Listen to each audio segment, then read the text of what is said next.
Good evening student. Zoology one shot video lecture series में पुनः आपका स्वागत है। और आज हम एक इम्पोर्टेंट टॉपिक देखने वाले हैं, वो है केमिकल कोऑर्डिनेशन एंड इंटीग्रेशन, रासायनिक समन्वय व नियंत्रण। हमने न्यूरल कंट्रोल एंड कोऑर्डिनेशन पहले पढ़ लिया है। अब हम देख रहे हैं केमिकल, और हम जानते हैं हमारे शरीर को नियंत्रित करने वाले दो ही तंत्र है, एक है अंतःस्रावी तंत्र और एक है तंत्रिका तंत्र। तो तंत्रिका तंत्र हम पहले पढ़ चुके हैं और अंतःस्रावी तंत्र अब यहां देखने वाले हैं। चलो, तंत्रिका तंत्र विभिन्न अंगों के बीच एक बिंदु दर बिंदु द्रुत समन्वय का कार्य करता है। हम पढ़ चुके हैं बिंदु दर बिंदु, मतलब एक बिंदु से दूसरे बिंदु के बीच में बहुत तीव्र गति से काम कौन करता है? तंत्रिका तंत्र। तंत्रिकीय समन्वय काफी तेज लेकिन अवधि का अल्प अवधि का होता है। समन्वय तो बहुत तेज गति से होगा लेकिन लंबा टाइम नहीं कर पाएगा काम। ये काम बहुत तेजी से करेगा, लेकिन मान लो 10 मिनट करता है, 24 घंटे हैं तो 10 मिनट तो बहुत तेजी से काम करेगा, फिर बाकी टाइम पे काम नहीं कर पाएगा। और हमको ऐसा तंत्र चाहिए जो 24 घंटे काम करे। तो इसमें तेज गति होगी लेकिन अवधि क्या होगी? अल्प। तंत्रिका तंतुओं द्वारा शरीर की सभी कोशिकाओं का तंत्रिकायन नहीं होने के कारण कोशिकीय क्रियाओं के लिए तथा निरंतर नियमन के लिए एक विशेष प्रकार के समन्वय की आवश्यकता होती है। तो प्रत्येक कोशिका के पास तंत्रिका तंत्र नहीं पहुंच सकता, इसकी गति तो तीव्र है लेकिन अल्प अवधि का है। इसलिए एक ऐसा तंत्र चाहिए जो लगातार दिन भर काम कर सके, और ऐसे तंत्र के लिए यह कार्य हार्मोन्स द्वारा संपादित होता है। और इस काम को अंजाम कौन पहुंचाते हैं? हार्मोन। और हार्मोन का स्त्रावन कौन करती है? अंतःस्रावी तंत्र या अंतःस्रावी ग्रंथि।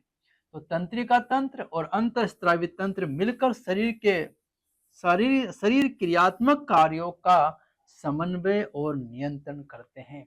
तो एक तंत्र समन्वय या नियंत्रण नहीं करता, कौन कौन करते हैं? तंत्रिका तंत्र और अंतःस्रावी तंत्र।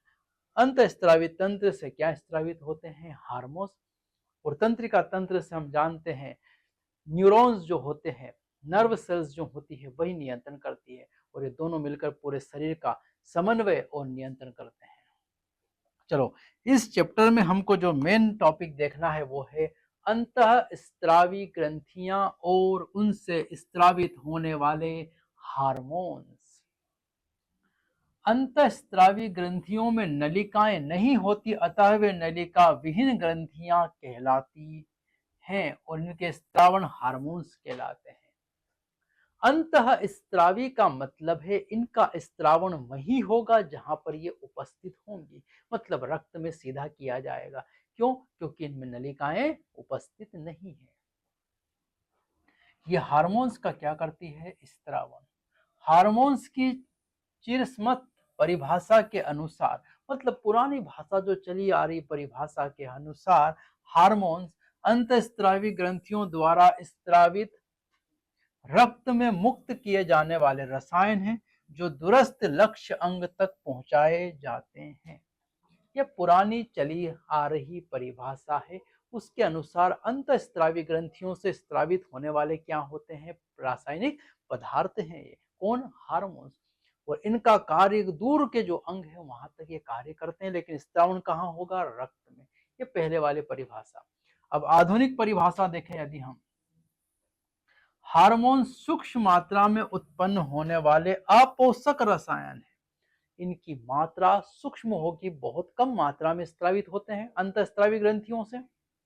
अपोषक रसायन है, ये पोषक तत्व नहीं देते हैं, अपोषक रसायन है जो अंतर कोशिकीय संदेश वाहक के रूप में कार्य करते हैं और कोशिकाओं के बीच में संदेश ले जाने का क्या करते हैं? कार्य। इस नई परिभाषा के अंतर्गत सुनियोजित अंतःस्रावी ग्रंथियों से स्रावित हार्मोन्स के अतिरिक्त कई नए अणु भी सम्मिलित हो जाते हैं। मतलब ये हार्मोन्स के अलावा अंतःस्रावी ग्रंथि से कुछ नए अणु भी जो स्रावित होते हैं उनको भी शामिल कर लिया गया है। तो 2-3 बातें याद रखना है हार्मोन से संबंधित। पहली बात, मात्रा अल्प होगी, बहुत कम मात्रा में स्रावित होते हैं, अपोषक रसायन है। और तीसरी बात अगर करें तो ये कोशिकाओं के बीच में संदेश वाहक का कार्य करते हैं। चलो आगे चलें। मानव अंतःस्रावी तंत्र, ये हमारा अंतःस्रावी तंत्र है, ये हमारा ही चित्र है यहाँ पर। और यहाँ अंतःस्रावी ग्रंथियां और शरीर के विभिन्न भागों में स्थित हार्मोन स्रावित करने वाले ऊतक या कोशिकाएं मिलकर अंतःस्रावी तंत्र का निर्माण करते हैं। तंत्र का मतलब है कि एक से ज्यादा अंग का क्या करना, पार्टिसिपेशन। मुख्य तो अंतःस्रावी ग्रंथियां हैं, उसके अलावा जो ऊतक या कोशिकाएं भी हार्मोन्स का स्रावण करती है, ये सब मिलकर अंतःस्रावी तंत्र का निर्माण करते हैं। पीयूष ग्रंथि ये रही यहाँ पर। पीयूष ग्रंथि सबसे मुख्य ग्रंथि हाइपोथैलेमस के पास में, ये रही पीयूष ग्रंथि। पीनियल ग्रंथि ये रही यहाँ पर। पीनियल ग्रंथि पीछे की तरफ मस्तिष्क में ऊपर से नीचे उतरते जा रहे हैं। थायराइड ग्रंथि गले में, ये रही थायराइड ग्रंथि। पैराथायराइड ग्रंथि यहीं पर देख लेते हैं, इसी गले में यहीं पर थायराइड एवं पैराथायराइड है। फिर है एड्रिनल ग्रंथि, थोड़ा नीचे उतरे तो यहाँ मिली आपको टोपी जैसी, ये है एड्रिनल ग्रंथि, ये किडनी के ऊपर लगी है। अग्नाशयी पेंक्रियाज, ये रहा अग्नाशयी पेंक्रियाज। थाइमस ग्रंथि ये रही यहाँ पर, यह है थाइमस ग्रंथि। कौन सी ग्रंथि है, थाइमस ग्रंथि। और जनन ग्रंथियां नर में वृषण और मादा में अंडाशय, ये जनन ग्रंथियां अंडाशय मादा में और वृषण नर में। ये सब अंतःस्रावी तंत्र का क्या है, भाग।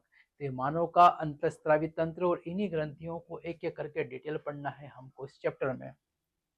यहाँ पर अन्य अंग भी है उत्सर्जी, यहाँ पर जैसे जठर आंत्रिय मां, गैस्ट्रो इंटेस्टाइनल ट्रैक्ट मतलब हमारी आहार नाल। दूसरा यकृत, लीवर सबसे बड़ी ग्रंथि। तीसरा है यहाँ पर वृक्क या किडनी भी ये काम करती है, किसका, केमिकल कोऑर्डिनेशन का, मतलब स्त्रावण का। और हृदय भी काम करता है स्त्रावण का। तो ये चार तो हमारे पास अतिरिक्त अंग है। मुख्य तो हमारे पास अंतःस्रावी ग्रंथियां, उसके अलावा चार भी हार्मोन्स का स्त्रावण करते हैं। चलो सबसे पहले हम देखने वाले हैं उस ग्रंथि को जिसको हम ब्रेन भी मानते हैं और ग्रंथि भी मानते हैं, वो है हाइपोथैलेमस।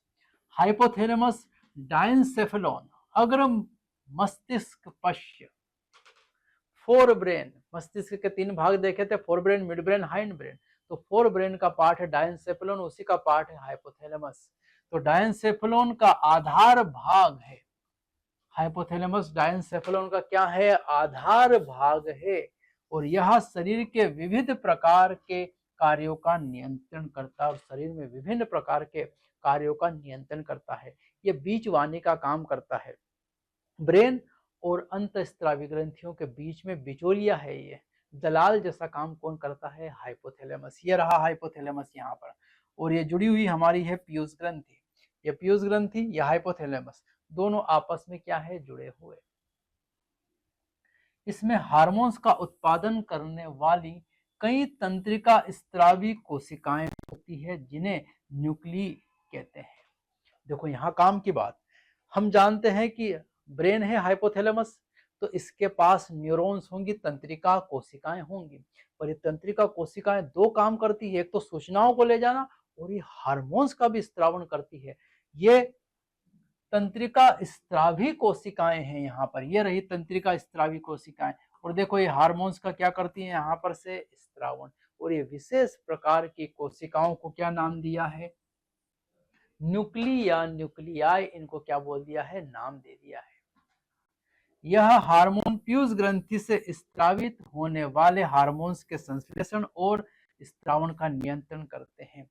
और ये जो हार्मोन हाइपोथैलेमस स्रावित करता है, ये पीयूष ग्रंथि से संश्लेषित होने वाले हार्मोन और स्रावित होने वाले हार्मोन्स का क्या करेगी, नियंत्रण कौन, हाइपोथैलेमस के हार्मोन्स।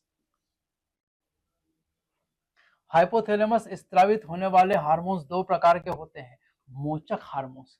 दो प्रकार के हार्मोन स्रावित करता है हाइपोथैलेमस। पहले है मोचक। मोचक मतलब पीयूष ग्रंथि को बोलेंगे कि तुम हार्मोन्स का स्त्रावण करो, जरूरत है शरीर में। पीयूष ग्रंथि से हार्मोन्स के स्त्रावण को प्रेरित करते हैं। हाइपोथैलेमस से निकलने वाला गोनेडोट्रोपिन मुक्तकारी हार्मोन जीएनआरएच पीयूष ग्रंथि में गोनेडोट्रोपिन हार्मोन्स के संश्लेषण और स्त्रावण को प्रेरित करता है।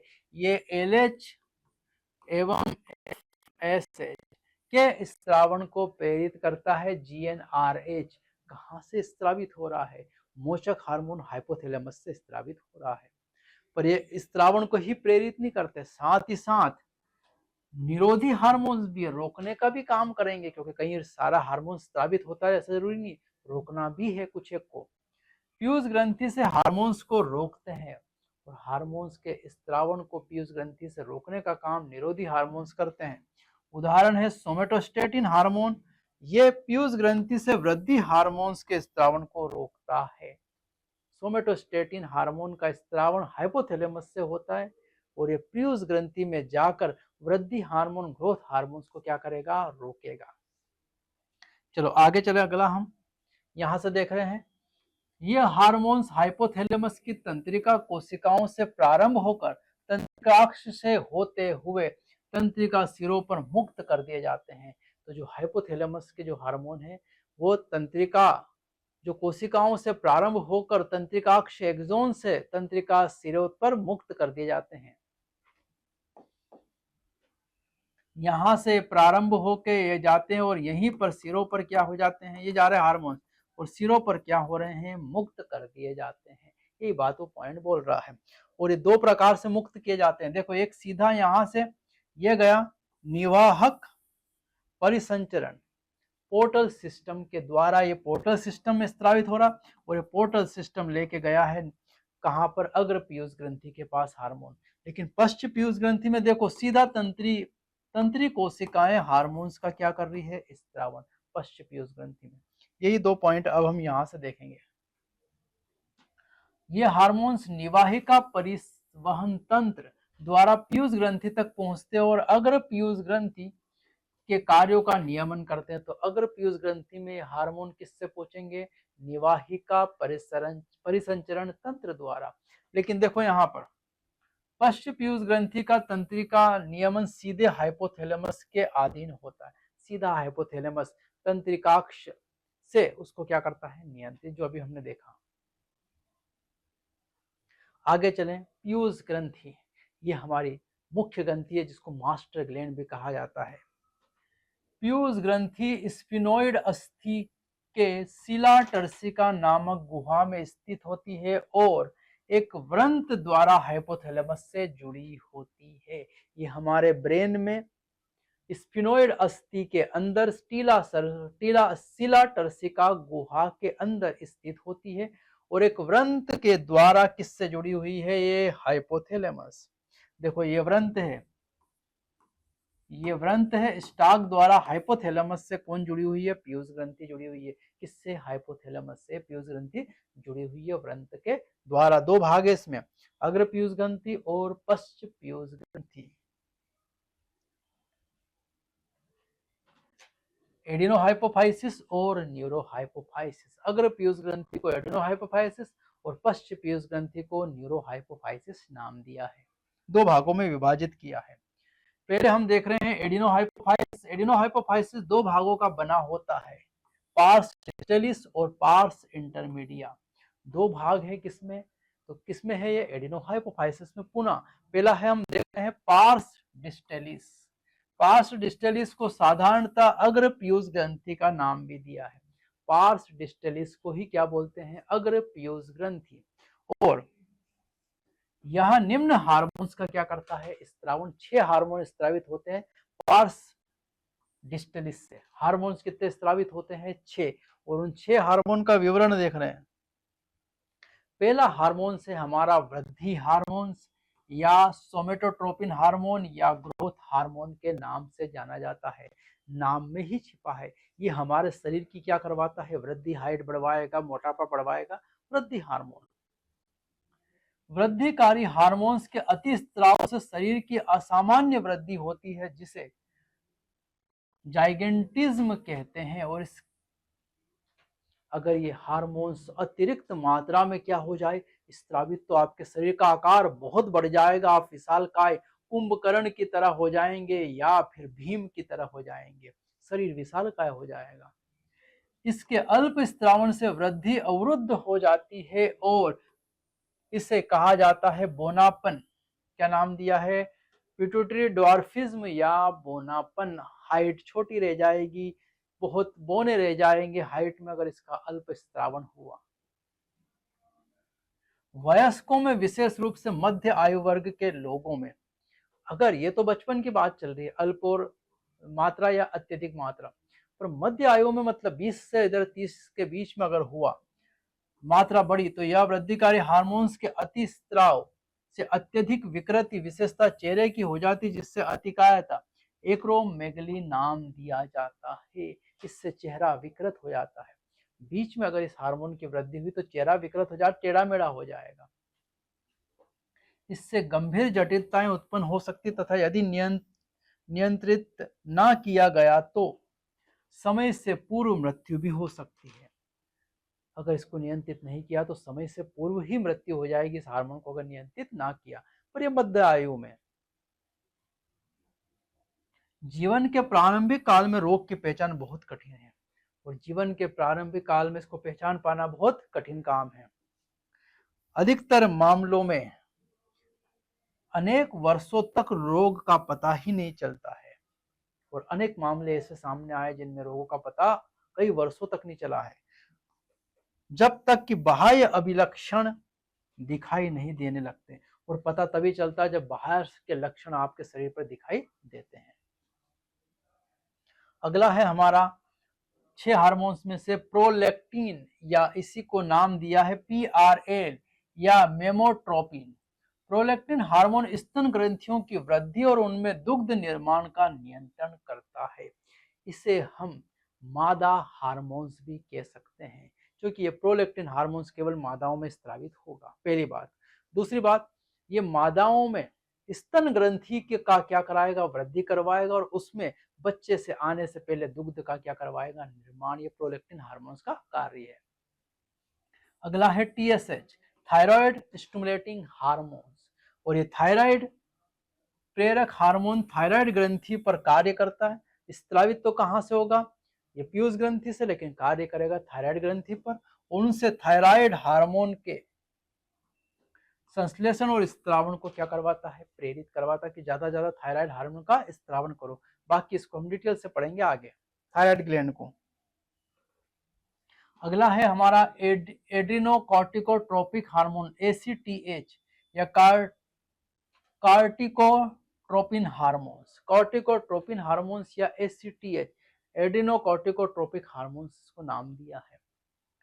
यह जो ACTH एड्रिनल वल्कुट पर कार्य करता है, एड्रिनल ग्रंथि पर कार्य करता है और इसे ग्लूकोकोर्टिकॉइड्स नामक स्टेरॉइड हार्मोन्स के संश्लेषण और स्त्रावण के को क्या करता है? प्रेरित। और हम एड्रिनल ग्लैंड्स को भी डिटेल से पढ़ेंगे, उसमें जो हार्मोन्स है वहां के स्त्रावण को प्रेरित करेगा ACTH।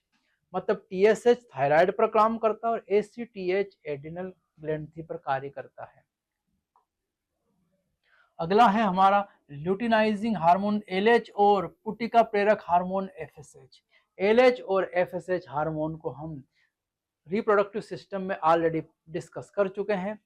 LH ल्यूटिनाइजिंग और पुटिका प्रेरक हार्मोन जननांगों की क्रियाओं को प्रेरित करते हैं और लिंगी हार्मोन्स का उत्पादन कराते हैं, अतः इन्हें गोनेडोट्रोपिन कहा जाता है। LH और FSH दोनों को गोनेडोट्रोपिन कहा जाता है।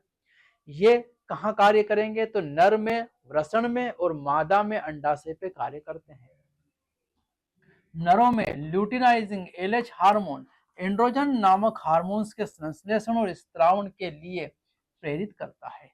LH जाता है लेडिंग सेल्स पर काम करता है और एंड्रोजन का स्त्रावण करवाता है। नरों में पुटिका प्रेरक हार्मोन FSH और एंड्रोजन शुक्राणु जनन को नियंत्रित करते हैं और ये दोनों मिलकर शुक्राणु जनन को क्या करते हैं? नियंत्रित। सब बता चुका हूं वहां में। मादाओं में एलएच हार्मोन पूर्ण विकसित पुटिकाओं ग्राफियन पुटिकाओं से अंडोत्सर्ग को प्रेरित करते हैं। ये ओवुलेशन को करवाने वाला मुख्य हार्मोन एलएच सर्ज कहा था वहां हमने।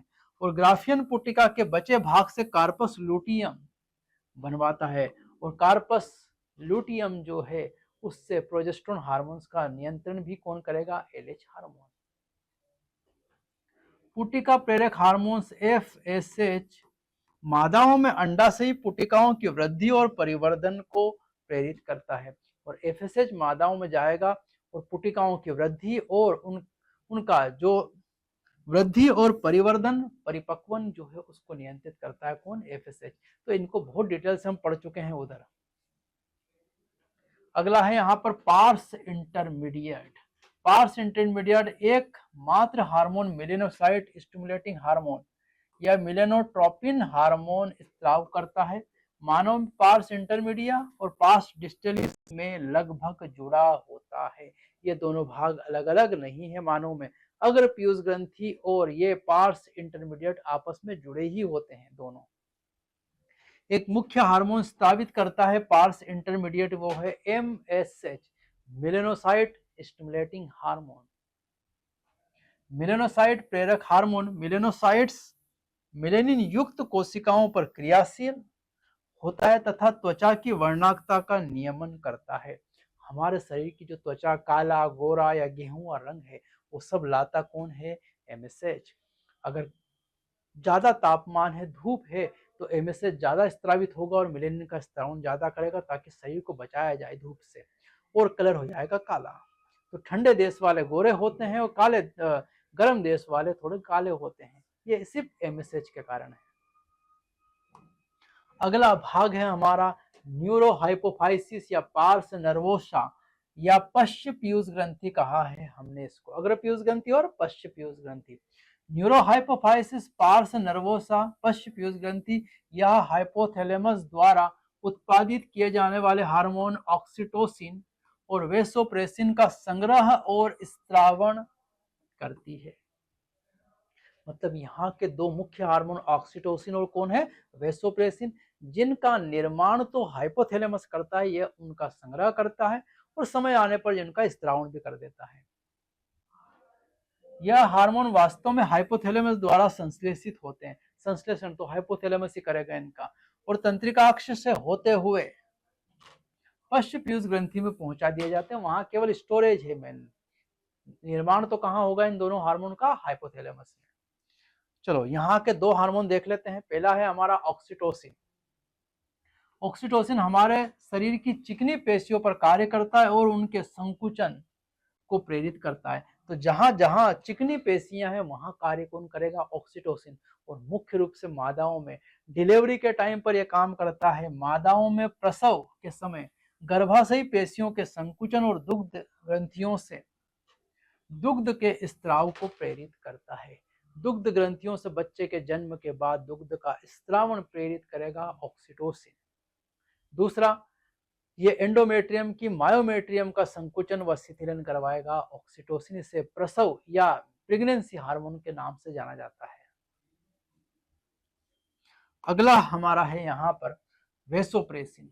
और वेसोप्रेसिन मुख्यतः वृक्क की दूरस्थ संवलित नलिका से जल एवं आयनों के, मतलब डीसीटी से जल व आयनों के पुनरावशोषण को प्रेरित करता है, जिससे मूत्र के साथ जल का ह्रास डायूरेसिस कम हो जाता है।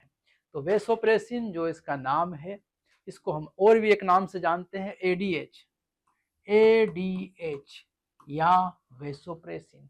और ये डीसीटी में जल व आयनों के पुनः अवशोषण को प्रेरित करता है ताकि जल की मात्रा मूत्र के साथ ना जा पाए, वेस्टेज ना हो, डायूरेसिस से बचाता है। और अगर इस एडीएच की कमी हुई, इस प्रतिमूत्रण हार्मोन या एंटी डायरेटिक हार्मोन एडीएच भी कहते हैं, इसे क्या कहते हैं? एडीएच के नाम से भी जाना जाता है वेसोप्रेसिन को। और इस एडीएच की कमी से हम जानते हैं डायबिटीज इंसिपिडिस रोग होता है। तो ये हमने हार्मोन्स देखे हैं किसके? पीयूष ग्रंथि के, पिट्यूटरी ग्लैंड को अब हमने समझा यहाँ पर। चलो अगली जो ग्रंथि है हमारी वो है पीनियल ग्रंथि, पीनियल ग्लैंड्स। पीनियल ग्रंथि अग्र मस्तिष्क के कौन से भाग में है ये? अग्र मस्तिष्क। मस्तिष्क के 3 भाग, अग्र, मध्य, पश्च। अग्र मस्तिष्क के पृष्ठीय ऊपरी भाग में स्थित होती है। अग्र मस्तिष्क के कहाँ होगी? पृष्ठीय भाग, ऊपरी भाग पर स्थित होगी। पीनियल ग्रंथि मेलेटोनिन यहाँ का महत्वपूर्ण हार्मोन है। मेलेटोनिन हार्मोन का क्या करती है? स्त्रावित करती है, स्त्रावण करती है।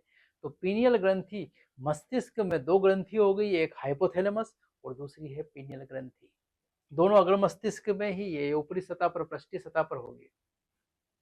इस मेलेटोनिन हार्मोन के या पीनियल ग्रंथि का क्या कार्य है? मेलेटोनिन हमारे शरीर की दैनिक लय 24 घंटे के नियमन का एक महत्वपूर्ण कार्य करता है। 24 घंटे जो हमारे शरीर में हो रहा है उसका नियंत्रण कौन करेगा? मेलेटोनिन हार्मोन्स करेगा। उदाहरण के लिए क्या होता है 24 घंटे में? सोना, जागना। रात होते ही नींद आ जाती है, सुबह होते ही नींद खुल जाती है। सोना और जागना किस पर निर्भर करता है? मेलेटोनिन हार्मोन्स पर। चक्र एवं शरीर के तापक्रम को नियंत्रित करना और शरीर का तापमान भी क्या करना है? नियंत्रित। यह काम भी कौन करेगा? पीनियल ग्रंथि। मतलब हमारे दैनिक जीवन में जो लय है 24 घंटे की, वो सारी नियंत्रित कौन करता है? पीनियल ग्रंथि। जैसे रोज अगर मान लो आप 11 बजे खाना खाते हो, तो रोज उसी टाइम पर आपको भूख लगी आएगी 11 बजे, किसी को बताने की आवश्यकता नहीं है। ये सब मेलेटोनिन हार्मोन का कार्य है। इन सब के अतिरिक्त मेलेटोनिन उपापचय, शरीर में हमारे जो उपापचय चल रहा है, खाने पीने का काम, वर्णाक्ता जो रंग है, कलर है, मासिक चक्र, आर्तव चक्र, मासिक चक्र मादाओं में 28-29 दिन में रिपीट करता है, तो हर 28 दिन में कैसे हो जाएगा? ये रिपीटेशन कौन करवाएगा? मेलेटोनिन। साथ ही साथ प्रतिरक्षा क्षमता को भी क्या करता है? प्रभावित करता है।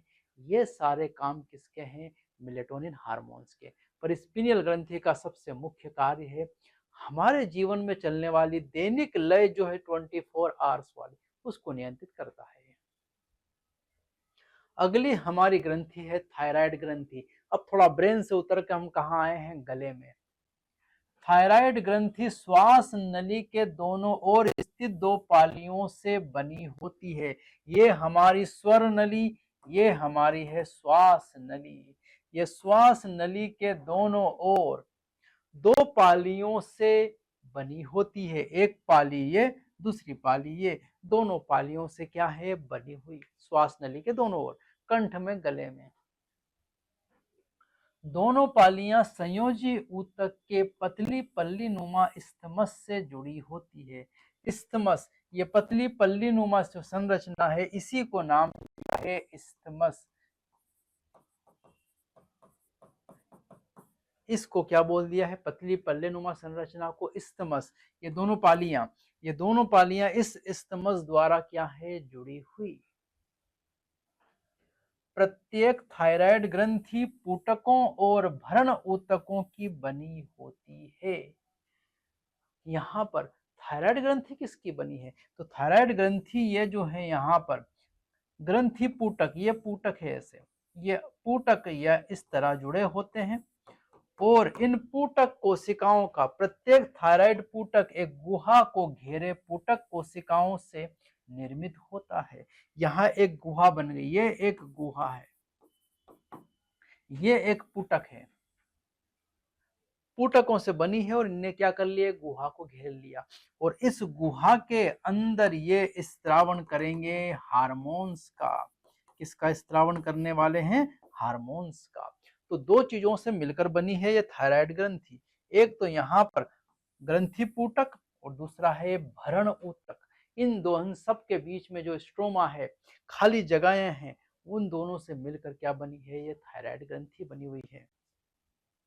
आगे बात करें, ये पुटक कोशिकाएं 2 हार्मोन का स्त्रावण करती है। पहला है T4, टेट्रा आइडोथायरोनिन अथवा थायरोक्सिन कहा जाता है और दूसरा है T3, ट्राइआइडोथायरोनिन संश्लेषण करती है।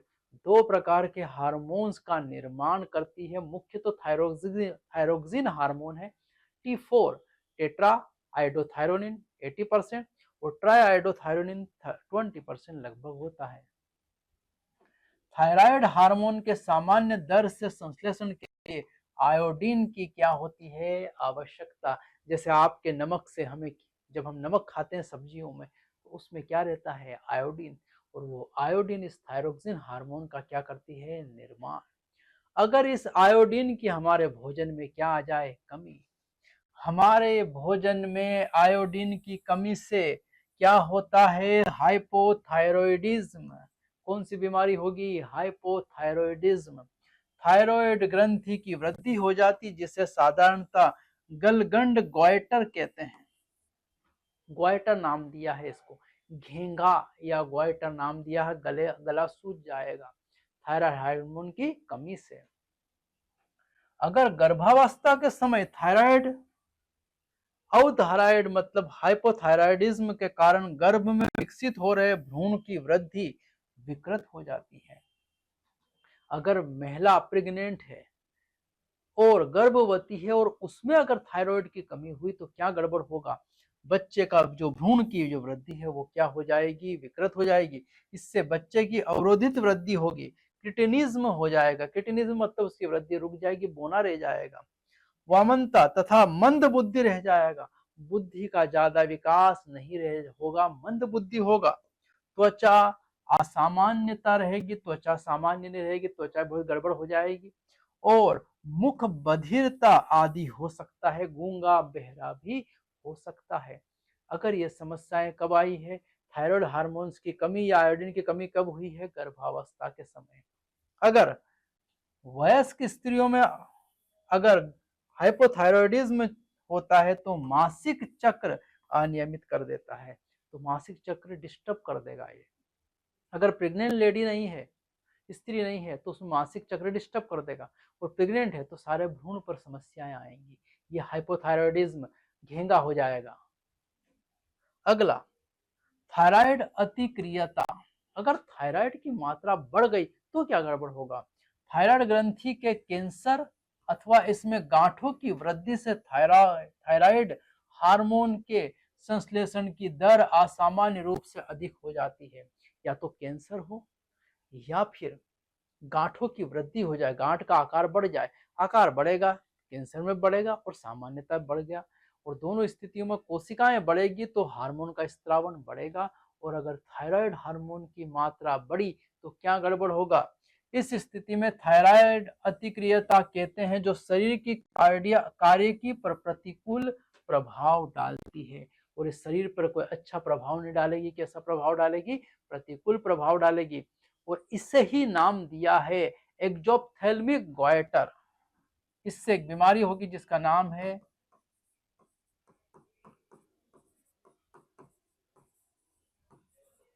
एक्जोप्थेल्मिक गॉयटर। क्या होगा इससे, एक्जोप्थेल्मिक गॉयटर। इससे क्या क्या समस्या आएंगी, इसका क्या प्रभाव पड़ेगा, तो इसमें गले में सूजन,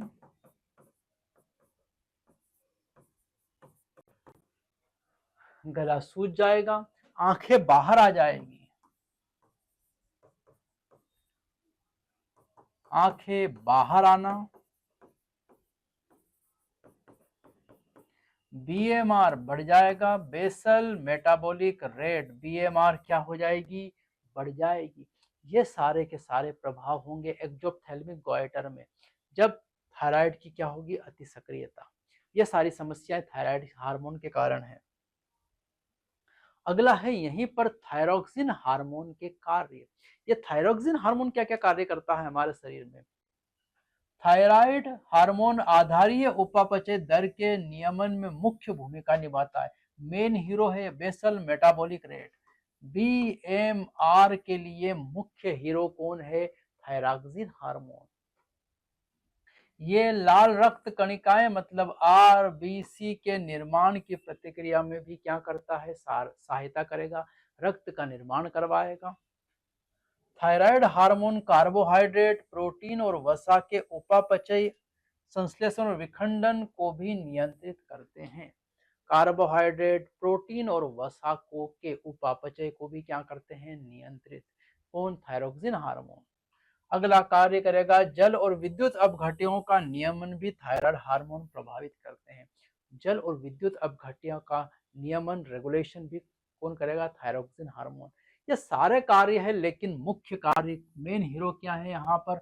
मुख्य कार्य जो है वो बीएमआर बेसल मेटाबॉलिक रेट को नियंत्रित करना, शरीर की उपापचय को नियंत्रित करना। अगली हमारी यहाँ पर थायरोकैल्सिटोनिन हार्मोन, इसका भी स्त्रावण थायराइड ग्रंथि से एक प्रोटीन हार्मोन है। ये थायरोकैल्सिटोनिन टीसीटी का भी स्त्रावण होता है, जो रक्त में कैल्शियम 2+ आयन स्तर को नियंत्रित करता है। हमारे रक्त में कैल्शियम का नियंत्रण करने के लिए थायरोकैल्सिटोनिन हार्मोन का स्त्रावण भी, जो प्रोटीन प्रकृति का है, वो थायराइड ग्रंथि करती है। मतलब थायराइड ग्रंथि T4 T3 के साथ में TCT का भी क्या करती है? स्त्रावण। चलो अगली ग्रंथि है हमारी पैराथायराइड ग्रंथि। उधर थायराइड और अब पैराथायराइड ग्रंथि, इसका चित्र देख लेते हैं। थायराइड के चित्र में है यहाँ पर पैराथायराइड। देखो ये थायराइड ग्रंथि, ये यहाँ पर जो चित्र है सामने का अधर सतह का है, और ये वाला चित्र है पृष्ठ सतह का। ये पृष्ठ सतह का पीछे से लिया गया चित्र है, ये आगे से चित्र बनाया गया। और यहाँ पर ये जो ग्रंथि है ये थायराइड है, और ये चार जो गेंद दिख रही है इनको कहा है पैराथायराइड। थायराइड की ग्रंथि पर ही लगी होती है पैराथायराइड। आगे की तरफ की पीछे की तरफ? पीछे की तरफ, मतलब पृष्ठ सतह पर, अधर पे नहीं, पृष्ठ सतह पर ये चार लगी है। अब चलते हम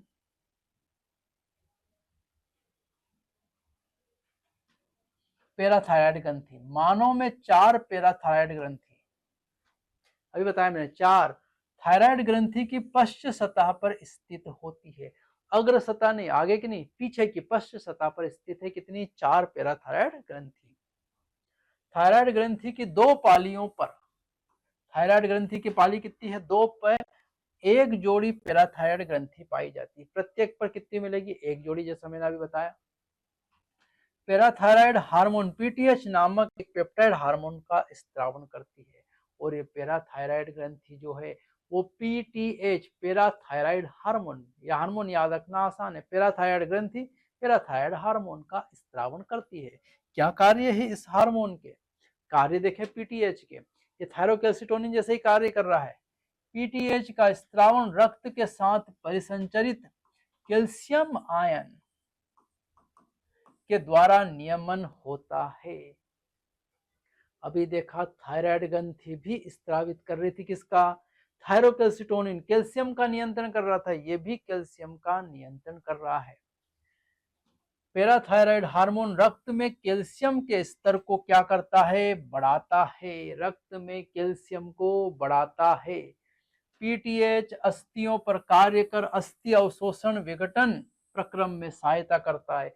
किसी भी कीमत पर अस्थियों के अंदर का कैल्शियम निकालकर अस्थियों को भंगुर बना देता है, पर ये कैल्शियम का स्तर रक्त में बढ़ाएगा। पीटीएच वृक्क नलिकाओं से कैल्शियम के पुनरावशोषण तथा पाचित भोजन से कैल्शियम के अवशोषण को भी प्रेरित करता है।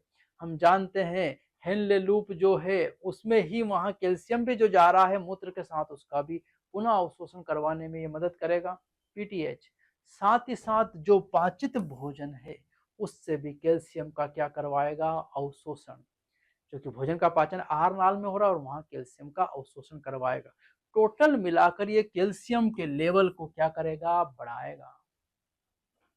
अतः यह स्पष्ट है कि पीटीएच एक अति कैल्शियमिक रक्तता हार्मोन है, क्योंकि यह रक्त में कैल्शियम स्तर को क्या करता है? बढ़ाता है। कैल्शियम के स्तर को बढ़ाना ही तो इसका मुख्य कार्य है। थायरोकैल्सिटोनिन के साथ मिलकर यह शरीर में कैल्शियम का संतुलन बनाए रखने में महत्वपूर्ण भूमिका निभाता है। PTH parathyroid hormone. अगली ग्रंथि गले से उतरे, अब यहाँ अटके हम सीने पर, चेस्ट रीजन में। थाइमस ग्रंथि महाधमनी की अधर सतह पर उरोस्त के पीछे फेफड़ों के बीच स्थित एक पाली युक्त संरचना है। हमारे ये 2 फेफड़े हैं, इन 2 फेफड़ों के बीच में ये हमारा रखा हुआ है हृदय। बंद मुट्ठी के समान क्या रखा हुआ है? हृदय। थोड़ा हृदय गड़बड़ हो गया, फिर से बना लेते हैं। ये रखा हमने हृदय, दो फेफड़ों के बीच में हृदय, और इसी के सामने यहां पर है हमारी उरोस्त। कौन सी अस्थि है? उरोस्त। और इसी अस्थि के पीछे लगी हुई है ये ग्रंथि यहाँ पर, जिसको हमने नाम दिया है पैराथायराइड ग्रंथि, सॉरी थाइमस ग्रंथि। थाइमस ग्रंथि महाधमनी की अधर सतह पर, क्योंकि यहाँ से निकलेगी तो हृदय से महाधमनी, उसकी अधर सतह पर मतलब सामने की ओर। उरोस्त के पीछे हमारी जो ये वाली अस्थि है, उरोस्त हड्डी, इसके पीछे स्थित होती है। पालीयुक्त संरचना है, पालियां है इसमें। थाइमस ग्रंथि प्रतिरक्षा तंत्र के विकास में महत्वपूर्ण भूमिका निभाती है, और इसका मुख्य भूमिका जो है वो प्रतिरक्षा, शरीर का डिफेंस सिस्टम बनाने का काम थाइमस ग्रंथि का है। थाइमोसिन नामक हार्मोन, पेप्टाइड हार्मोन मतलब ये प्रोटीन हार्मोन का निर्माण करती है। थाइमोसिन का कौन? थाइमस ग्रंथि। और क्या कार्य है थाइमोसिन के, देखते हैं। इस थाइमोसिन का काम है, थाइमोसिन टी लिम्फोसाइट्स के विभेदन में मुख्य भूमिका निभाते हैं, जो कोशिका माध्य प्रतिरक्षा के लिए महत्वपूर्ण है। टी लिम्फोसाइट्स जो है और बी लिम्फोसाइट्स जो हैं, ये डब्ल्यूबीसी है, इनका निर्माण तो होता है अस्थि मज्जा में, लेकिन इनका परिपक्वन जो टी लिम्फोसाइट्स का है वो कौन करवाएगा? थाइमस ग्रंथि। और ये सेल आधारित प्रतिरक्षा, कोशिका आधारित प्रतिरक्षा देता है शरीर में। इसके अतिरिक्त थाइमोसिन तरल प्रतिरक्षा, ह्यूमरल इम्यूनिटी के लिए भी प्रतिजैविक एंटीबॉडी उत्पादन को भी प्रेरित करता है। और शरीर में एंटीबॉडी हथियार है जो रोगाणुओं से लड़ता है, उसका निर्माण भी थाइमोसिन करवाएगा। बढ़ती उम्र के साथ थाइमस का अपघटन होने लगता है, फलस्वरूप थाइमोसिन का उत्पादन घट जाता है। और जैसे जैसे मनुष्य की उम्र बढ़ती है, इस थाइमस ग्रंथि का आकार घटता है। उम्र बढ़ेगी, आकार घटेगा, और आकार अगर घटेगा तो प्रतिरक्षा क्या होगी? कमजोर। और इसलिए बूढ़ा व्यक्ति बीमारियों से घिरता जाता है और एक दिन स्वर्ग सिधार जाता है। इसी के परिणाम स्वरूप वृद्धों में प्रतिरक्षा प्रतिक्रिया कमजोर पड़ जाती है, क्योंकि उनका थाइमस ग्रंथि का आकार घट जाएगा, सैनिक की संख्या घट जाती है। चलो अगली ग्रंथि है हमारी अधिवृक्क ग्रंथि, या इसको एड्रिनल ग्लैंड्स कहा है। हमारे शरीर में प्रत्येक वृक्क के अग्रभाग में स्थित एक जोड़ी अधिवृक्क ग्रंथियां होती है। ये किडनी वृक्क, जिसके ऊपर लगी टोपी के समान संरचना, थाइमस से थोड़ा नीचे उतरे, किडनी पे गए, किडनी के ऊपर लगी टोपी के समान संरचना क्या है? अधिवृक्क ग्रंथि। ग्रंथियां दो प्रकार के ऊतकों से निर्मित होती है। इसमें दो प्रकार के ऊतक है जिससे क्या होती है? निर्मित। और ग्रंथि के बीच में स्थित ऊतक अधिवृक्क मध्यांश और बाहर की स्थित ऊतक अधिवृक्क वल्कुट कहलाता है। दो प्रकार के ऊतक है इसमें, बाहर की तरफ यहाँ पर वल्कुट है और अंदर की तरफ क्या है? मध्यांश। मध्यांश और वल्कुट, ये बाहर पीला वाला वल्कुट, अंदर लाल वाला क्या है? मध्यांश।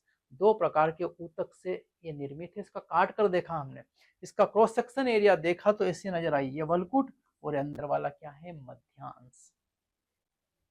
दोनों भाग से अलग अलग प्रकार के हार्मोन्स का क्या होने वाला है? स्त्रावण, उसी को समझने वाले हैं।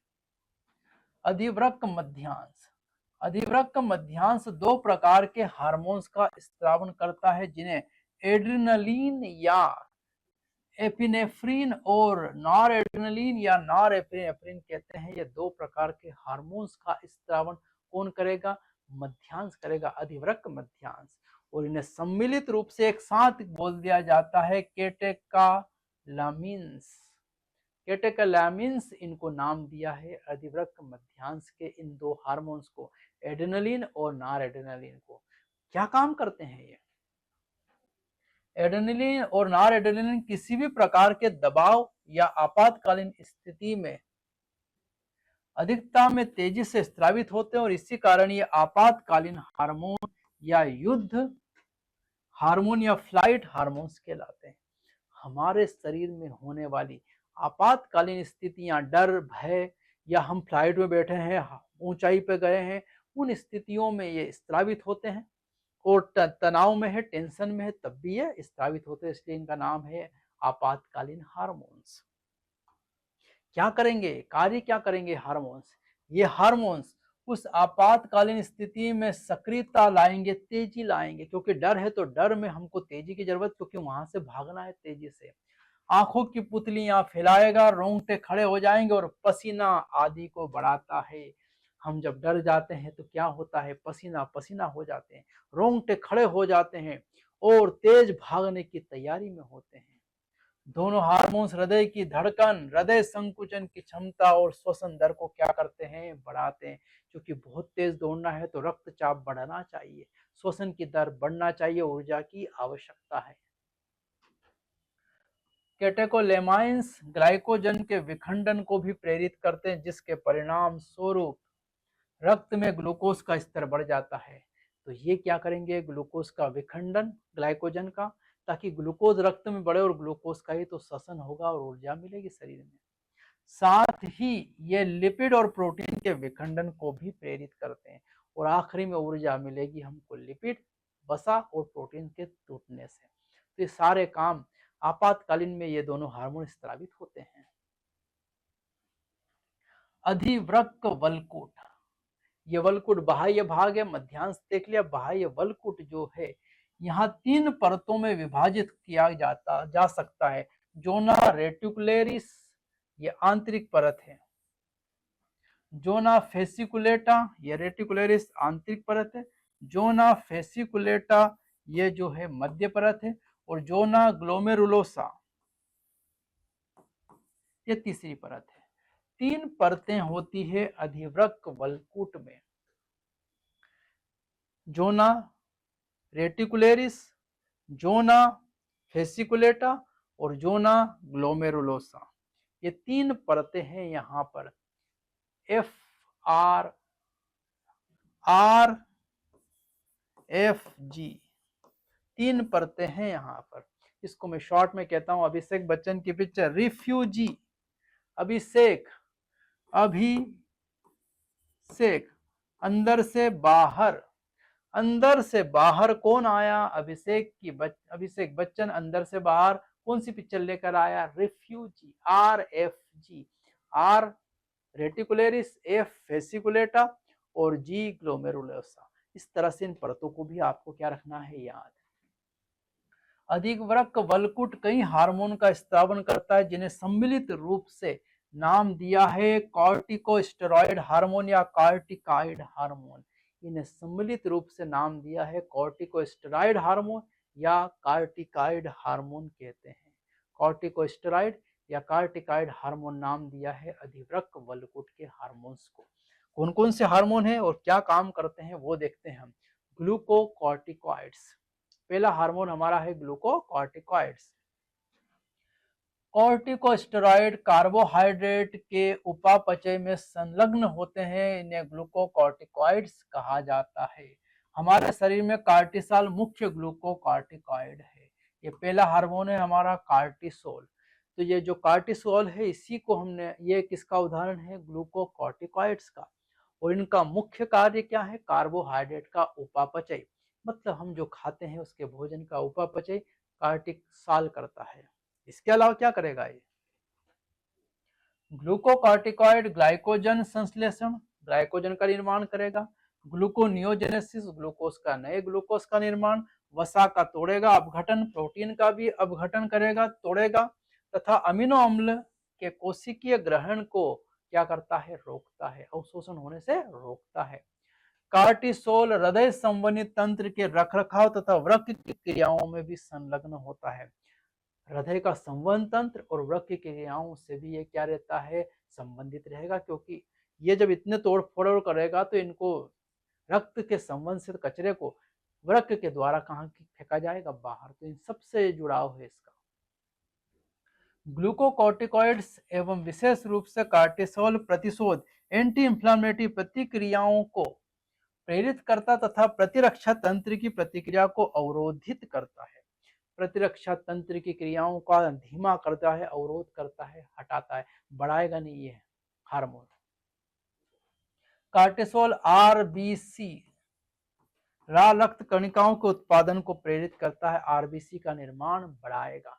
सब करेगा अच्छा काम, लेकिन एक गड़बड़ कर रहा है, ये प्रति प्रतिरक्षा तंत्र प्रतिक्रिया को कम करता है। बस इतना ध्यान रखना है आपको।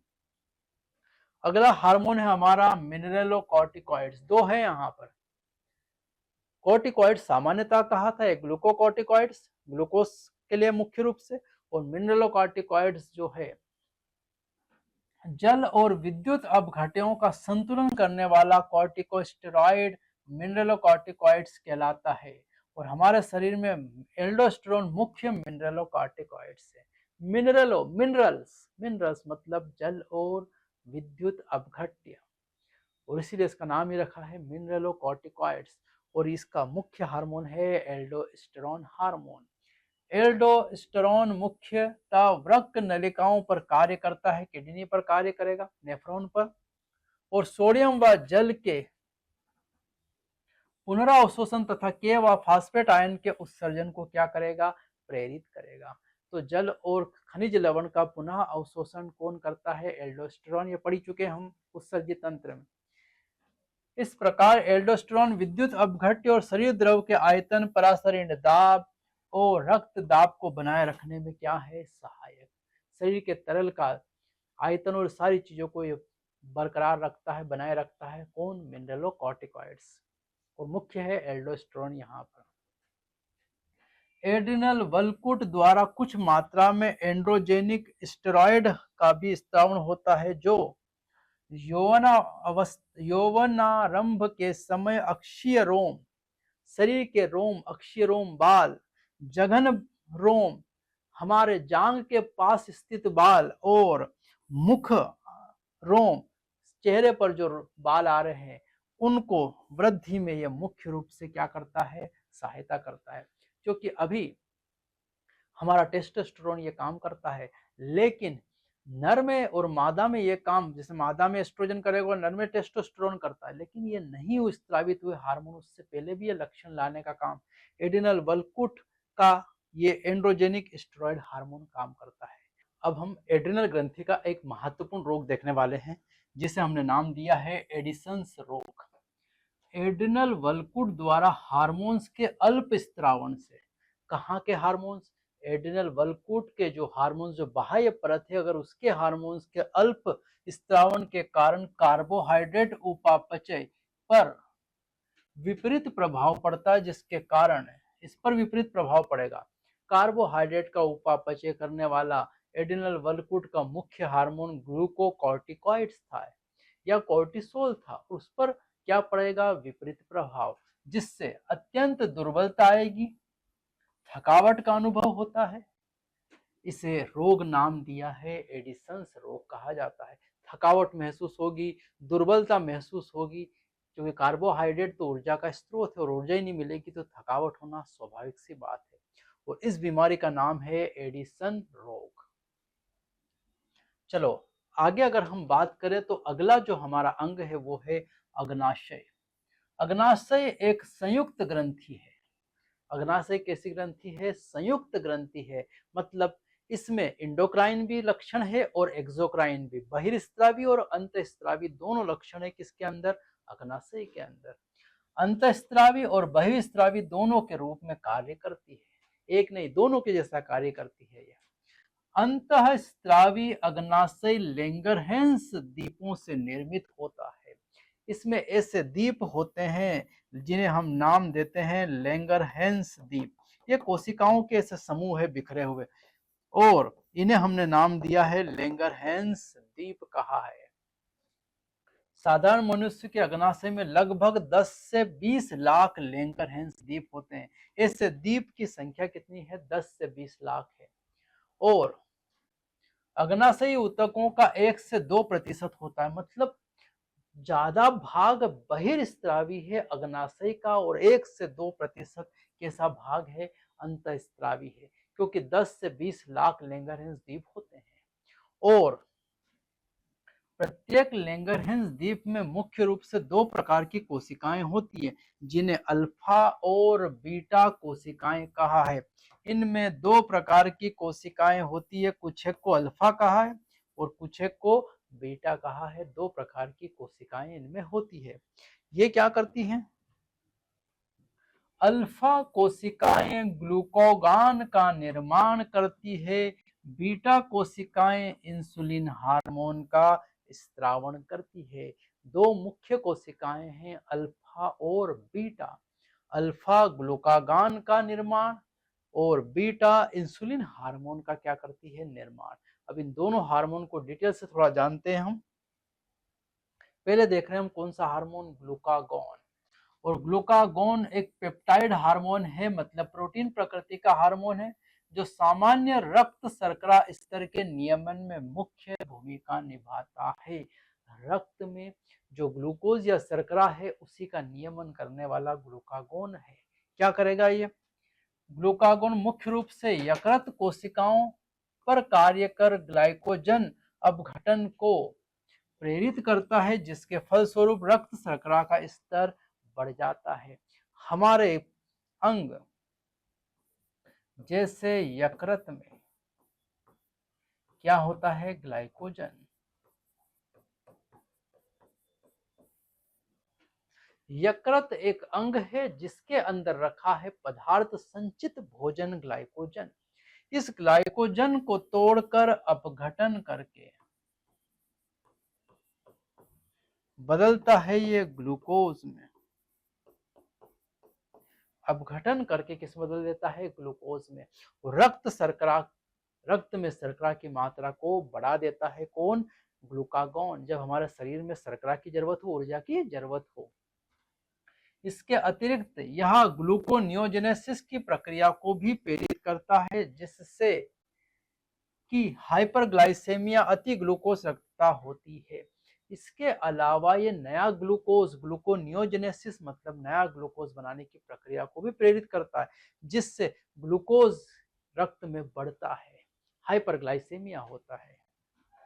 ग्लूकागान कोशिकीय शर्करा के अभिग्रहण और उपयोग को कम करता है, अतः ग्लूकागॉन हाइपरग्लाइसेमिक हार्मोन है। ये जो कि शर्कराओं का उपयोग जो कोशिकाओं में होता है उसको भी यह नियंत्रित करेगा, रोकेगा कि अभी मत करो, क्योंकि रक्त में ग्लूकोज की मात्रा क्या चाहिए, ज्यादा। इसलिए कैसा हार्मोन है, हाइपरग्लाइसेमिक हार्मोन।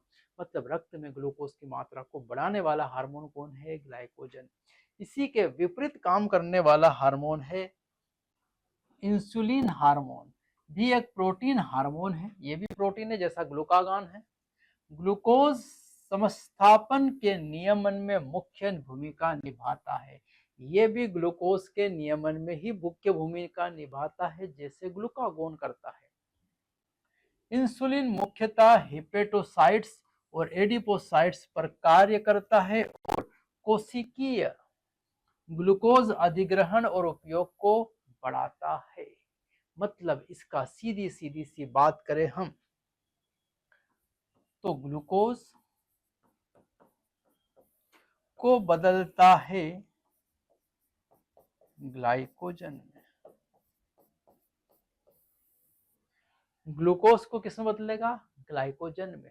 क्योंकि जो हम खाना खाते हैं उसका अवशोषण होता है, खाना जो भोजन जो ग्लूकोज है वो रक्त में बढ़ेगा और इस ग्लूकोज को संचित किया जाएगा ग्लाइकोजन के रूप में। कहां कहां, यकृत हिपेटोसाइट्स और वसा यहाँ पर एडिपोसाइट्स, दोनों पे क्या होगा, इसका संचय किया जाएगा। तो ग्लूकोज को ग्लाइकोजन में बदलने का काम किसका है, इंसुलिन हार्मोन का। इसके फलस्वरूप ग्लूकोज तीव्रता से रक्त से हिपेटोसाइट्स और एडिपोसाइट्स में जाता है तथा रक्त शर्करा का स्तर कम हो जाता है, हाइपोग्लाइसेमिया। क्योंकि रक्त में ग्लूकोज की मात्रा कम हो जाए, क्योंकि ग्लूकोज किस में बदल गया, ग्लाइकोजन में। और ये ग्लाइकोजन कहाँ संचित होगा, हिपेटोसाइट्स मतलब यकृत में, और एडिपोसाइट्स मतलब वसा के रूप में संचित होगा है हमारे शरीर में।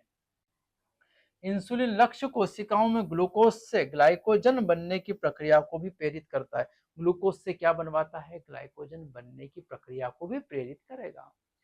रक्त में ग्लूकोज समस्थापन का नियमन सम्मिलित रूप से दो हार्मोन इंसुलिन और ग्लूकागॉन द्वारा होता है। जब जरूरत हो ग्लूकोज की तो ग्लूकागॉन, जब जरूरत ना हो ग्लूकोज की तो कौन काम करेगा, इंसुलिन। और दोनों में संतुलन बनाने की क्या है, आवश्यकता। यही ग्लूकोज का संतुलन बनाते हैं। लंबी अवधि तक हाइपरग्लाइसेमिया अति ग्लूकोज रक्तता होने पर डायबिटीज मेलाइटस मधुमेह बीमारी हो जाती है, जो मूत्र के साथ शर्करा, कहास और हानिकारक पदार्थ जैसे कीटोन बॉडी के निर्माण से जुड़ी हुई है। अगर लंबी अवधि तक रक्त में किसकी मात्रा बढ़ी हुई है, ग्लूकोज की मात्रा बढ़ी हो, तो इससे होने वाली बीमारी है डायबिटीज मेलाइटस, मधुमेह, शक्कर की बीमारी जिसे कहा जाता है। इसमें क्या होगा, तो शर्करा मूत्र के साथ ज्यादा स्त्रावित होगी तथा साथ ही साथ हानिकारक पदार्थ जैसे कीटोन बॉडी के निर्माण से भी क्या होगी, जुड़ी हुई होगी। तो कीटोन बॉडी का निर्माण होगा, वो भी मूत्र के साथ बाहर आने लगेगा। मधुमेह के मरीजों का इंसुलिन द्वारा सफलतापूर्वक उपचार किया जा सकता है। मधुमेह जो डायबिटीज के पेशेंट है, इनका उपचार अब संभव है। इनका इंसुलिन थेरेपी दी जाती है, इंसुलिन द्वारा इनका उपचार करना अब क्या है, आसान। तो ये दो मुख्य हार्मोन है जो पेंक्रियास स्त्रावित करता है। अगले अगर हम ग्रंथि देखें तो वो है वृषण। वृषण वैसे तो हम जानते हैं नर का मुख्य जनन अंग है, लेकिन ये ग्रंथि जैसा भी कार्य करेगा। नर में उदर गुहा के बाहर वृषण कोश में एक जोड़ी वृषण स्थित होता है। ये सब पढ़ चुके हैं हम, कहाँ वृषण होगा। और वृषण प्राथमिक लैंगिक अंग के साथ ही अंतःस्त्रावी ग्रंथि के रूप में भी कार्य करते हैं। प्राथमिक लैंगिक जनन अंग तो है नर के, साथ ही अंतःस्त्रावी ग्रंथि के रूप में भी क्या करेंगे, कार्य। वृषण शुक्राणु जनन नलिका और भरण या अंतराली ऊतक का बना होता है। वही सेमिनिफेरस ट्यूब्यूल्स और भरण ऊतक जो है उन दोनों का बना होता है। ये ट्यूब है, इन ट्यूब के बीच में जो ऊतक भरा होता है उसे अंतराली ऊतक कहा जाता है। इन्हीं दोनों का बना हुआ है। लेडिंग कोशिकाएं या अंतराली कोशिकाएं अंतरनलिकीय स्थानों में उपस्थित होती है और नर हार्मोन्स एंड्रोजन मुख्यतः टेस्टोस्टेरोन का स्त्रावण करती है। और यही जो सेमिनिफेरस ट्यूब्यूल के बीच में जो कोशिकाएं हैं जिनकी हमने चर्चा की है, लेडिंग सेल्स, और ये एंड्रोजन हार्मोन टेस्टोस्टेरोन का क्या करती है, स्त्रावण। ये सब पढ़ चुके हैं हम। एंड्रोजन टेस्टोस्टेरोन हार्मोन का नर में क्या उपयोग है, वो यहाँ उपयोग दिया गया है। एंड्रोजन नर के सहायक जनन अंगों जैसे कि यहाँ पर एपिडिडाइमिस, शुक्रवाहिका, सेमिनिफेरस ट्यूब्यूल्स, वेसिकल्स, प्रोस्टेट ग्रंथि, यूरेथ्रा आदि के परिवर्धन, परिपक्वन और क्रियाओं का नियमन करता है। ये सहायक नलिकाएं, ग्रंथियां, इनका निर्माण करना, परिवर्धन करना, परिपक्वन करना, ये सारा काम टेस्टोस्टेरोन हार्मोन करेगा। यह हार्मोन पेशीय वृद्धि, मुख और अक्षीय रोम की वृद्धि, क्रोधात्मकता और निम्न स्वरमान इत्यादि को प्रेरित करता है। यह नर वाले लक्षण लाएगा। पेशी की वृद्धि, मांसपेशी बढ़ेगी, बॉडी बिल्डर बनेगा व्यक्ति। मुख और अक्षीय बाल, चेहरे पर दाढ़ी मूंछ आना शुरू हो जाएगी। क्रोधात्मक, बहुत क्रोध आएगा, गुस्सा आने लग जाएगा नर को। और निम्न स्वर मतलब high pitch, low pitch voice हो जाएगी, भारी आवाज हो जाएगी नर की। ये सब टेस्टोस्टेरोन करेगा। एंड्रोजन शुक्राणु निर्माण की प्रक्रिया में प्रेरक भूमिका निभाते हैं और शुक्राणु निर्माण की प्रक्रिया के लिए भी इंपॉर्टेंट रोल प्ले कौन करता है, टेस्टोस्टेरोन हार्मोन। एंड्रोजन केंद्रीय तंत्रिका तंत्र पर कार्य कर नर लैंगिक व्यवहार, लिबिडो को प्रभावित करता है। तो नर में जो लैंगिक व्यवहार होते हैं उनको भी नियंत्रित टेस्टोस्टेरोन हार्मोन करेगा। टेस्टोस्टेरोन हार्मोन का लेवल नहीं है तो लैंगिक व्यवहार होंगे ही नहीं। ये हार्मोन प्रोटीन और कार्बोहाइड्रेट उपापचय पर भी प्रभाव डालते हैं। और ये हार्मोन जो है टेस्टोस्टेरोन, यही प्रोटीन और कार्बोहाइड्रेट का उपापचय भी करवाता है। क्योंकि नर में जो लैंगिक व्यवहार आएंगे, शुक्राणु निर्माण होगा, उसके लिए प्रोटीन और कार्बोहाइड्रेट की क्या है, आवश्यकता। तो उनका उपापचय बढ़ाएगा, तभी तो शुक्राणु का तेजी से क्या होगा, निर्माण। ये सब काम कौन करेगा, टेस्टोस्टेरोन हार्मोन। अगला देखें हम अंडाशय, मादाओं का मुख्य जनन अंग।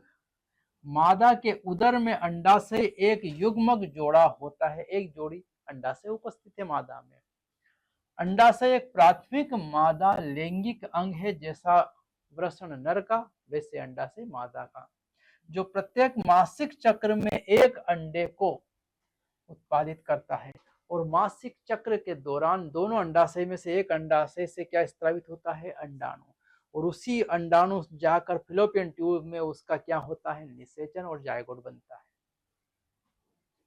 इसके अतिरिक्त अंडाशय दो प्रकार के स्टेरॉयड हार्मोन समूह का भी उत्पादन करते हैं, एस्ट्रोजन और प्रोजेस्टेरोन, क्योंकि अंडाशय अंतःस्रावी ग्रंथि जैसा भी कार्य करता है। प्रोजेस्टेरोन हार्मोन का स्त्रावण और एस्ट्रोजन हार्मोन का स्त्रावण। अंडाशय अंडपूटक और भरण ऊतक का बना होता है। तो अंडाशय की संरचना हम देख चुके हैं, भरण ऊतक है और अंडपूटक कोशिकाओं का बना होता है। एस्ट्रोजन का संश्लेषण एवं स्त्रावण प्रमुख रूप से परिवर्धित हो रहे अंडाशयी पुटकों द्वारा होता है। तो एस्ट्रोजन का निर्माण कौन करेगा, तो जो पुटक जिनका परिवर्धन हो रहा है वही एस्ट्रोजन का निर्माण करते हैं। ये हम ह्यूमन रिप्रोडक्शन में पढ़ चुके हैं।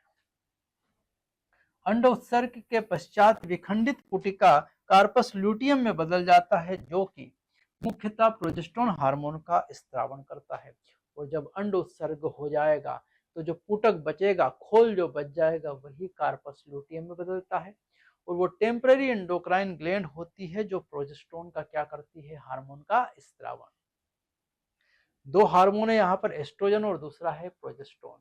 तो एक एक करके दोनों के काम देख रहे हैं। एस्ट्रोजन स्त्रियों में द्वितीयक लैंगिक अंगों की वृद्धि तथा क्रियाओं का प्रेरक, अंडाशयी पुटिकाओं का परिवर्धन, मतलब जैसा नर में टेस्टोस्टेरोन है वैसा ही यहाँ मादा में एस्ट्रोजन हार्मोन है।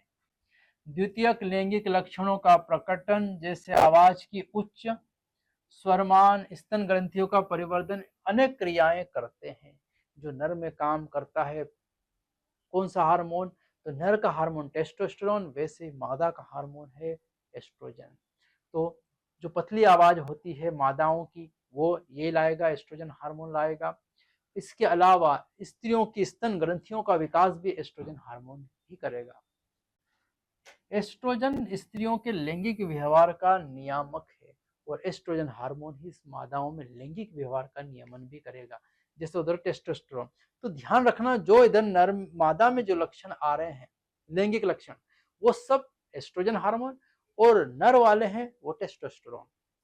फिर एक और हार्मोन प्रोजेस्टेरोन क्या करता है, प्रोजेस्टेरोन प्रसवता में सहायक होते हैं। इन्हें प्रेगनेंसी हार्मोन भी कहा जाता है, क्योंकि ये प्रेगनेंसी के टाइम पर ही स्रावित होगा हार्मोन। प्रोजेस्टेरोन दुग्ध ग्रंथियों पर भी कार्य करते और दुग्ध संग्रह कुपिकाओं के निर्माण और दुग्ध के स्त्राव में सहायता करते हैं। तो ये वही प्रेगनेंसी के टाइम पर दुग्ध संग्रह कुपिकाओं का निर्माण करवाएंगे और साथ ही साथ दुग्ध का स्त्रावण भी करवाएंगे। कौन, प्रोजेस्टेरोन। दुग्ध का स्त्रावण इसके अलावा प्रोलैक्टिन हार्मोन भी करता है, लेकिन ये साथ में ध्यान रखना, कुपिकाओं, दुग्ध संग्रह कुपिकाओं का निर्माण भी कराता कौन है, प्रोजेस्टेरोन हार्मोन। ये दो मुख्य हार्मोन, एक प्रेगनेंसी हार्मोन है, एक नॉर्मल हार्मोन है हमारे पास। अगले हैं हमारे पास हृदय, वृक्क, जठर, आंतरीय पथ के हार्मोन्स। तीन है अंग, अन्य अंग है हृदय, वृक्क और जठर आंतरीय पथ, गैस्ट्रोइंटेस्टाइनल ट्रैक्ट। हार्मोन का स्त्रावण कुछ अन्य अंगों द्वारा भी होता है, अंतःस्रावी ग्रंथियां नहीं है। ये तीनों कोई अंतःस्रावी ग्रंथि नहीं, लेकिन हार्मोन का स्त्रावण करते हैं। पहला है ANF, हृदय।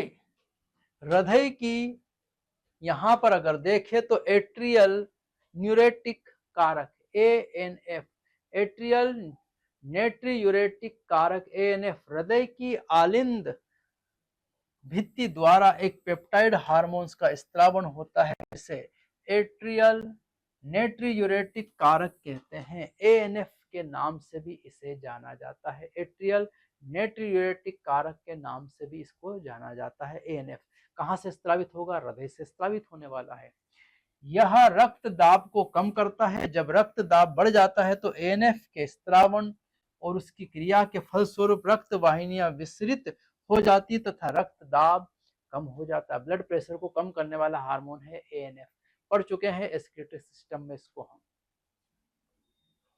अगला है इरिथ्रोपोएटिन। यह वृक्क मतलब किडनी की जक्स्टाग्लोमेरुलर कोशिकाएं इरिथ्रोपोएटिन नामक हार्मोन्स का स्त्रावण करती है, जिन्हें हमने नाम दिया था JG कोशिका। यही किसका स्त्रावण करेगी, इरिथ्रोपोएटिन हार्मोन्स का। और ये क्या करेगा, ये रक्ताणु उत्पत्ति मतलब आरबीसी का निर्माण को क्या करता है, प्रेरित, कौन, इरिथ्रोपोएटिन। और आरबीसी निर्माण की प्रक्रिया को कहा जाता है इरिथ्रोपोएसिस। क्या नाम दिया है, इरिथ्रोपोएसिस। जठर आंतरीय पथ के विभिन्न भागों में उपस्थित अंतःस्रावी कोशिकाएं चार मुख्य पेप्टाइड हार्मोन का स्त्रावण करती है। वो कौन कौन है, गेस्ट्रिन, सेक्रेटिन, कोलिसिस्टोकाइनिन और इधर है जीआईपी। ये चार मुख्य हार्मोन्स का स्त्रावण करता है जठर, गैस्ट्रोइंटेस्टाइनल ट्रैक्ट। तो तीन अंग थे हमारे पास, कौन कौन सा, हृदय, वृक्क और गैस्ट्रोइंटेस्टाइनल ट्रैक्ट। तो इन चारों के हार्मोन्स के कार्य देखते हैं अब हम।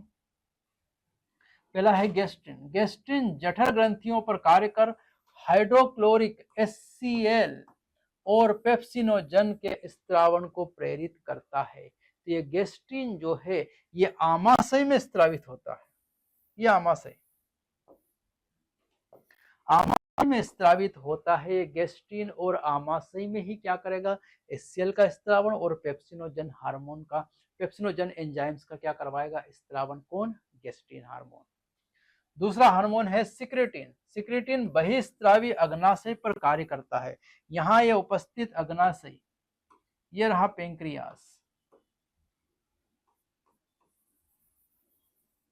इस पेंक्रियास पर काम कौन करेगा, सिक्रेटिन।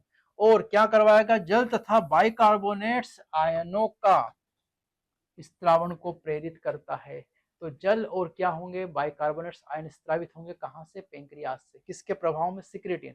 गेस्ट्रिन कहां से स्त्रावित कराएगा, ये आमाशय से, और ये पेंक्रियास से। अगला है हमारे पास कोलिसिस्टोकाइनिन। कोलिसिस्टोकाइनिन CCK के नाम से भी जाना जाता है, कोलिसिस्टोकाइनिन। अग्नाशय और पित्ताशय दोनों पर कार्य कर क्रमशः अग्नाशय एंजाइम और पित्त रस के स्त्रावण को प्रेरित करता है। ये जाकर इधर लीवर से, यहाँ पर लीवर स्थित है, और लीवर और यहाँ गाल ब्लेडर दोनों से जो आने वाला है कौन सा जूस, बाइल जूस, उसका स्त्रावण करवाएगा कौन, कोलिसिस्टोकाइनिन उसका स्त्रावण करवाएगा। एक है हमारे पास जठर अवरोधी पेप्टाइड, गैस्ट्रिक इनिबिटरी पेप्टाइड है हमारे पास। क्या करेंगे ये जठर स्त्रावण और उसकी गतिशीलता को अवरुद्ध करता है।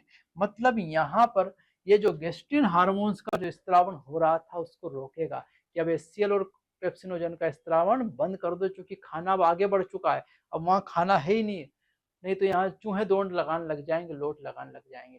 तो इनको रोकना है, किसको रोकना है, गेस्ट्रिन को। कौन रोकेगा, रोकने का काम करता है GIP। एक है यहाँ पर वृद्धि कारक टॉपिक है।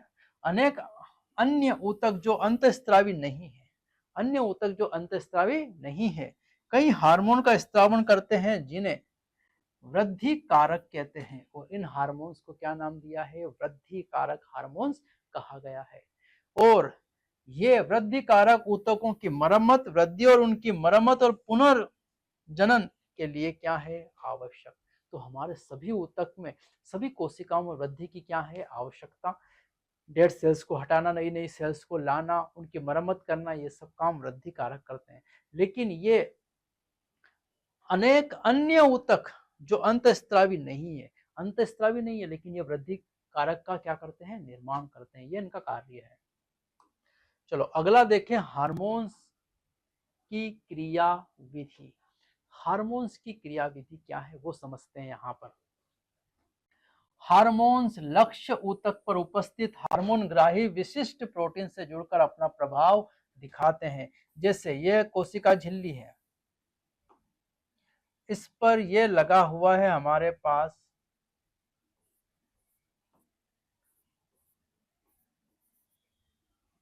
ग्राही, इनको कहा जाता है ग्राही।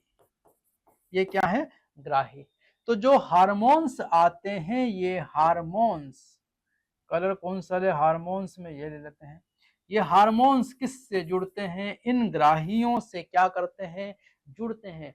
और ये ताला चाबी जैसा काम है। ग्राही जो है वो ताला है और हार्मोन जो है वो है चाबी। और ताले में चाबी फिट होगी तभी ताला खुलेगा, गेट खुलेगा। तो ऊतकों पर उपस्थित हार्मोन ग्राही जो है विशिष्ट प्रोटीन से जुड़कर अपना प्रभाव दिखाते हैं। लक्ष्य कोशिका झिल्लियों पर उपस्थित हार्मोन ग्राही झिल्ली योजित ग्राही। अगर झिल्ली पर ग्राही है तो उसे क्या कहा जाएगा? झिल्ली योजित ग्राही। मतलब ऐसे ग्राही जो कोशिका की झिल्ली पर, यह है कोशिका झिल्ली, कोशिका झिल्ली पर अगर ग्राही हो तो उन्हें कहा जाता है कोशिका झिल्ली ग्राही। और ये हार्मोन्स को, ये वाला हमारा हार्मोन्स है, और ये हार्मोन्स को अंदर कोशिका में प्रवेश नहीं करने देगी, यही काम कर लेगी ग्राही रिसेप्टर्स है। अंदर उपस्थित ग्राही अंतरा कोशिकीय ग्राही कहलाते हैं। वो ग्राही क्या कहलाएंगे? अंतरा कोशिकीय ग्राही है। झिल्ली योजित ग्राही पहली और अंतरा कोशिकीय ग्राही है, जिनसे अधिकांश केंद्रीय ग्राही केंद्रक में उपस्थित होते हैं। ये ग्राही जो है ये यहाँ घूम रहे हैं, कहाँ पर? ये इधर बनाया मैंने, ये केंद्रक बनाया है और केंद्रक की सतह पर ये बना दी है ग्राहियां, ये है ग्राही। तो केंद्रक की सतह पर ग्राहियां होती या अंदर ग्राहियां होती तो इसमें ये हार्मोन अंदर प्रवेश कर जाता है। इस स्थिति में ये हार्मोन कहाँ प्रवेश करेगा? अंदर। तो दो प्रकार की ग्राहियां हो सकती है, कोशिका झिल्ली पर और एक केंद्रक की झिल्ली पर या अंदर कोशिका के। तो दो प्रकार की ग्राहियां होती है। हार्मोन ग्राहियों के साथ जुड़कर हार्मोन ग्राही सम्मिश्रण का निर्माण करते हैं। और हार्मोन्स ग्राहियों के साथ जुड़कर सम्मिश्रण का निर्माण करते हैं, मतलब हार्मोन्स रिसेप्टर कॉम्प्लेक्स का निर्माण करते हैं। ये कॉम्प्लेक्स बन जाता है। प्रत्येक ग्राही सिर्फ एक हार्मोन्स के लिए विशिष्ट होती है और एक ताला एक ही चाबी से खुलेगा, विभिन्न प्रकार की चाबियों से खुलने वाला नहीं है, विशिष्ट है। यहाँ पर हार्मोन ग्राही सम्मिश्रण के बनने के लक्ष्य ऊतक में कुछ जैव रासायनिक परिवर्तन होते हैं। और जब ये हार्मोन एंजाइम कॉम्प्लेक्स बनता है, हार्मोन रिसेप्टर कॉम्प्लेक्स बनता है, तो क्या करता है? वो जैव रासायनिक क्रियाएं बदलाव करता है, रासायनिक बदलाव करता है कोशिका के अंदर। अंततः लक्ष्य ऊतक में उपापचय और कार्यकी का नियमन हार्मोन द्वारा होता है। और इस प्रक्रिया द्वारा ही, जैव रासायनिक परिवर्तन द्वारा ही ऊतक के अंदर उपापचय होता है और कार्यकी का नियमन होता है। और ये करता कौन है? हार्मोन। वही सिग्नल मैसेज लेकर आया है और वही सारा काम करवाता है कोशिका के अंदर। अब अगर हम देखें तो रासायनिक प्रकृति के आधार पर हार्मोन समूहों में विभाजित किया जा सकता है। 4 समूह में है यहाँ पर। पेप्टाइड, पॉलीपेप्टाइड या प्रोटीन हार्मोन्स कौन कौन से हैं? तो इंसुलिन, ग्लूकागन, पेंक्रियास के पीयूष ग्रंथि के सारे हार्मोन्स और हाइपोथैलेमस हार्मोन, ये सब के सब क्या है? प्रोटीन प्रकृति के हार्मोन है। स्टेरॉइड मतलब लिपिड के हार्मोन है हमारे पास। कोर्टिसोल, ये एड्रिनल कॉर्टेक्स का हार्मोन है। टेस्टोस्टेरोन, ये अभी देखा हमने। टेस्टोस्टेरोन हार्मोन जो है ये नर के वृषण का है। एस्ट्रोजन एस्ट्राडायल मादा का जनन अंग है। प्रोजेस्टेरोन मादा के स्रावित होने वाले हार्मोन, ये सब स्टेरॉइड प्रकृति के हैं। आयोडोथायरोनिन है थायराइड हार्मोन। आयोडोथायरोनिन है मतलब इनमें थायराइड, मतलब आयोडीन है अमीनो एसिड्स के साथ में, इसलिए thyro iodonine hormones iodothyronine hormones, thyroid hormones जो है ये हार्मोन्स में आयोडीन उपस्थित है। और अमीनो एसिड के व्युत्पन्न में हमारे पास दो है, एपिनेफ्रिन और नॉन एपिनेफ्रिन। ये एड्रिनल मेडुला से स्रावित होने वाले हार्मोन्स अमीनो एसिड डेरिवेटिव्स है। तो 4 हार्मोन्स की प्रकृतियां हैं। अब हार्मोन्स पर दो हमारे पास हार्मोन्स के जो काम करते हैं, एक है प्रोटीन हार्मोन्स। हार्मोन झिल्ली योजित ग्राहियों से क्रिया करते हैं और साधारणतः लक्ष्य कोशिकाओं में प्रवेश नहीं कर पाते, लेकिन द्वितीयक संदेश वाहक का उत्पादन करते हैं। जैसे हमारे पास AMP, IP3 और CA अंततः कोशिकीय उपापचय का नियमन करते हैं। देख लेते हैं इसको। प्रोटीन हार्मोन्स की क्रियाविधि को यहाँ समझाया है कि ये हार्मोन्स आया, यहाँ ग्राही लगी है, ये रिसेप्टर, इस ग्राही ने इस हार्मोन को लॉक और की, ये चाबी और ये ताला फिट हो गया, पर ये हार्मोन्स को अंदर प्रवेश नहीं होने दिया कोशिका झिल्ली से। यहाँ पर क्या हुई? प्रतिक्रिया, और इसने बनाया है द्वितीयक संदेश वाहक AMP, IP3 inositol triphosphate, adenosine monophosphate और कैल्शियम। और ये जाते हैं जैव रासायनिक प्रतिक्रिया करवाते हैं और अंडाशय की क्या हो जाती है वृद्धि, क्योंकि अंडाशय कोशिका झिल्ली पर ये हार्मोन्स काम कर रहा है। कौन सा हार्मोन है? तो ये होगा FSH हार्मोन, प्रोटीन प्रकृति का हार्मोन है। FSH हार्मोन है पीयूष ग्रंथि का हार्मोन है। और यही बात यहाँ बताई है। तो पूरा द्वितीयक मैसेंजर पर निर्भर करता है कौन सा प्रोटीन प्रकृति। अगला देखो, अंतराकोशिकीय ग्राहियों से क्रिया करने वाले हार्मोन जैसे स्टेरॉयड हार्मोन और आयोडोथायरोनिन हार्मोन, मतलब thyroid hormone, thyroxine hormone, hormone ग्राही सम्मिश्रण और जीनों के पारस्परिक क्रिया से जीन की अभिव्यक्ति अथवा गुणसूत्र क्रिया का नियमन करते हैं। अगला है यहाँ पर, ये देखो, ये है हमारा हार्मोन एस्ट्रोजन। ये लिपिड प्रकृति का है, स्टेरॉइड प्रकृति का हार्मोन है, सीधा अंदर निकल गया और इसका ग्राही हमको यहाँ मिला। ये रहा यहाँ पर हार्मोन और ये रहा इसका ग्राही। ग्राही हार्मोन कॉम्प्लेक्स बना, ये केंद्रक के अंदर है। और फिर यही क्या करवाता है डीएनए में, जीनोम में आरएनए सिंथेसिस, प्रोटीन सिंथेसिस और उससे क्या होता है ऊतक की वृद्धि एवं विभेदन करवाता है। तो डीएनए को काम में लगा देगा कौन? Steroid hormone. ये सीधा अंदर प्रवेश कर जाता है, लेकिन प्रोटीन हार्मोन सीधा अंदर प्रवेश नहीं करता। यहाँ देखो, प्रोटीन हार्मोन सीधा अंदर प्रवेश नहीं करता क्योंकि इसका ग्राही कोशिका झिल्ली पर लगा है और इसका ग्राही कहाँ है? कोशिका झिल्ली के अंदर, केंद्रक के अंदर है। ये दो बातें हैं अलग अलग। दोनों हार्मोन्स की हमने क्या देखी है? क्रियाविधि। और यही हार्मोन्स संयुक्त जैव रासायनिक क्रियाएं शरीर के कार्य की वृद्धि को प्रभावित करती है और यही शरीर की वृद्धि को क्या करते हैं? प्रभावित करते हैं। ये दो हार्मोन्स का हमने क्या देखा है? काम।